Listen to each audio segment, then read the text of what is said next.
দ্বিতীয় বিশ্বযুদ্ধের ডামাডোলে জার্মানিতে আটকা পড়েন দুই পদার্থবিজ্ঞানী ম্যাক্স ভন লু ও ম্যাক্স ফ্রাঙ্ক। দুজনই নোবেল পুরস্কার বিজয়ী বিজ্ঞানী।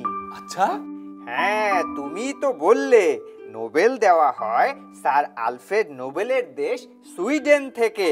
হ্যাঁ হ্যাঁ, আমি জানি তো। সুইডেন ছিল হিটলারের শত্রু দেশ। শত্রুদের কাছ থেকে দুই বিজ্ঞানী নোবেল নিয়েছেন। হিটলার সেটা মুখ বুজে সহ্য করবেন? অবশ্যই না, তাই না? হ্যাঁ। এজন্য লু আর ফ্রাঙ্ককে ধরার উদ্দেশ্যে কোমর বেঁধে নেমে পড়ল নাৎসি বাহিনী। লু আর ফ্রাঙ্ক ভাবলেন ধরা পড়লে নির্ঘাত মরতে হবে, সেই সঙ্গে নোবেল প্রাইজটাও কেড়ে নিয়ে নষ্ট করে ফেলবে হিটলারের নাৎসি সৈন্যরা।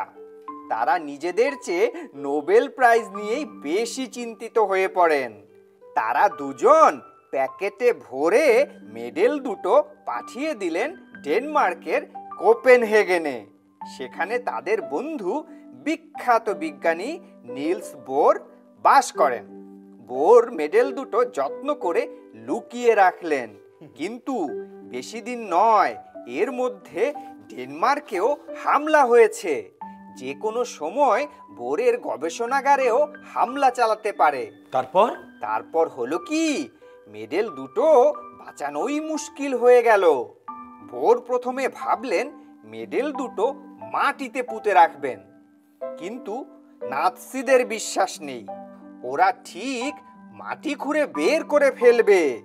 বোরের এক সহকারী ছিলেন হাঙ্গেরিয়ান রসায়নবিদ জর্জ হাবাসি। আচ্ছা। তিনি বোরকে বুদ্ধি দিলেন সোনাগুলো গুলিয়ে তরল করে ফেলতে। বোর আর হাবাসি তখন নোবেল পুরস্কারের মেডেল দুটো অ্যাকোয়ারেজিয়ারের ভেতর ফেলে গলিয়ে ফেললেন। আচ্ছা। হ্যাঁ হ্যাঁ, তারপর হলো কি, সোনা আর অ্যাসিড মিশে তখন হলুদ রঙের এক তরলে পরিণত হয়েছে মেডেল দুটো। বোর সেই হলুদ তরল একটা বোতলে ভরে রেখে দিলেন আলমারিতে। তারপর কোপেনহেগেন থেকে তারা পালিয়ে বাঁচলেন। যুদ্ধ তো শেষ হয়েছে। যুদ্ধ শেষে বোর আর হাবাসি আবার কোপেনহেগেনে ফিরে আসেন। তাদের গবেষণাগার একেবারে লন্ডভন্ড করে ফেলেছে নাৎসি সৈন্যরা, কিন্তু আলমারির কোণে সেই হলুদ তরলের বোতল একেবারে অক্ষত রয়েছে। পরে নিলস বোরের ছেলে অ্যাগেই বোর অ্যাকোয়ারেজিয়া থেকে আবার সোনাগুলো পুনরুদ্ধার করেন। নিলস বোর সেই সোনা পাঠিয়ে দেন সুইডেনের নোবেল কমিটির কাছে।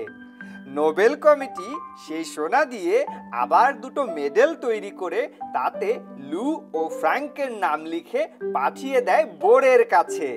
এভাবেই রক্ষা পায় বিখ্যাত দুই বিজ্ঞানীর নোবেল পুরস্কার। বাহ, দারুণ একটি ঘটনা জানলাম। আচ্ছা, ওই নাৎসি বাহিনী হলুদ রঙের তরলটা চিনতে পারেনি, চিনতে পারলে তো সঙ্গে করে নিয়েই যেত। ঠিক বলেছ, সৈন্যরা তোমার মতো বিজ্ঞান জানলে অবশ্যই বুঝতে পারত, কিন্তু তারা বুঝতেই পারেনি হলুদ রঙের এই তরলটাই ছিল নোবেল পুরস্কারের মেডেল। নাৎসি বাহিনী মনে হয় বিজ্ঞান নিয়ে তেমন চর্চা করতো না, তাই না?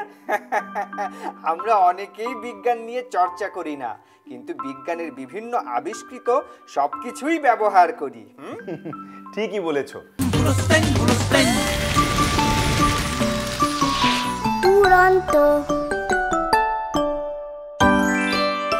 ফেসবুকে ফলো করো এবং ইউটিউবে সাবস্ক্রাইব করো দুরন্ত টিভি।